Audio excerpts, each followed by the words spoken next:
Amazon is continuing its quest for global corporate dominance as they've struck a deal with the NBA. The 11-year multi-billion-dollar deal means that 66 regular season games in all NBA, Cup, and play-in tournament games will be available on Prime Video, along with select games from the first and second round of the playoffs, and conference finals and finals coverage for 6 of the 11 years internationally. While it's great that a streaming service will be offering over 80% of NBA games to their viewers, there still isn't a place to watch every NBA game during the season. It would have been nice if they could have invested a little more in the League Pass, since after all this time you still experience blackout games. They will keep losing viewership as long as there are free sites that stream every NBA game, while there isn't one central place to stream any NBA game legally. This is the perfect deal from a business standpoint, as this will aid Amazon's goal to own everything, and it will provide a much needed boost to the NBA. Profits will be through the roof as jerseys and other merch will be streamlined through Amazon's marketplace now. This will give Amazon the opportunity to bombard you with targeted ads during the game and on commercial break as well. The media team that formed alongside this deal will be able to cater to a wider range of the NBA audience. The beautiful Taylor Rooks will be the studio host as she continues to inject an ungodly amount of confidence into today's young stars. Multiple NBA and WNBA legends will be featured as in-game or studio analysts, including Candace Parker, Dwayne Wade, Steve Nash, Blake Griffin, Dirk Nowitzki, and Udonis Haslem. This crew will offer a unique and knowledgeable perspective on NBA basketball that isn't just opinion-based rants.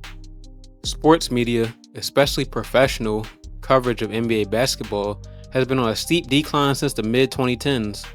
I remember being fully engaged into SportsCenter at 6 a.m., watching all the highlights and listening to the in-depth coverage of the games that were played the day prior.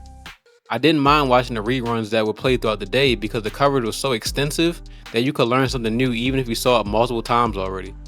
The content of sports shows these days involve heavily biased or completely outlandish narratives that are designed to generate as much clicks and attention as possible.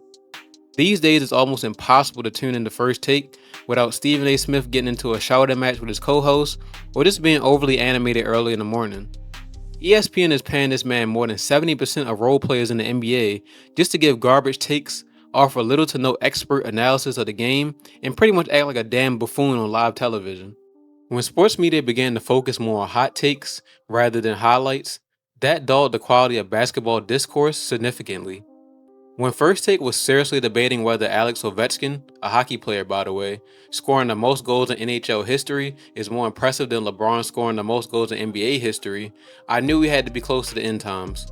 Instead of celebrating two outstanding achievements in their respective sport, you want to compare them and then follow it up with a purely subjective debate to try to evoke reactions from the viewers. This year really exposed the fact that most sports media outlets favor big market NBA teams. This year's NBA Finals featured the Oklahoma City Thunder versus the Indiana Pacers, which makes for a boring headline but created one of the most entertaining finals in recent years. Despite this though, the narrative was that this was the most boring finals ever and that OKC only won due to key players being injured on the opposing team. One of the biggest OKC haters this season was former NBA player Marcus Morris. He doubted OKC's title chances all year and believed the Lakers, Clippers, or Warriors had a better chance of winning. Even when they beat the Wolves to advance to the finals, not only did he refuse to take accountability for being wrong about OKC not having a chance, he refused to credit OKC's defense as the catalyst for why the Wolves were out of sync. He mentioned that Anthony Edwards was averaging 30 points per game and still dominant in the series, when in fact Ant was averaging only 23 points per game and only shooting 28% from three. This level of cap to try and prove a point not only lowers Marcus's credibility, but it could potentially hurt the trust that viewers have in former NBA players to provide expert knowledge on the game. I was close to going on a rant about Colin Cowherd and his hot garbage takes, especially this atrocity of a list, but I actually found an even worse take. Yes, even worse than Ben Simmons being this high on the list. Yes, even worse than Colin stating that Kawhi is the best two-way player in the league right now, yet he was placed behind James Harden. Our good friend Skip Bayless stated before the 2021 All-Star Game that he was concerned about the three-point efficiency and scoring ability of not only Damian Lillard, but also Stephen Curry. Yes, I wish I was rage baiting, but he literally came out his mouth saying he's not sure if he trusts Steph to shoot even if he's wide open because of his streaky nature.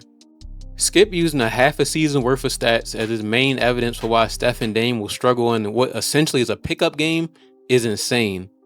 Skip's hatred towards LeBron James is well known, but to go this far just to discredit him is super egregious.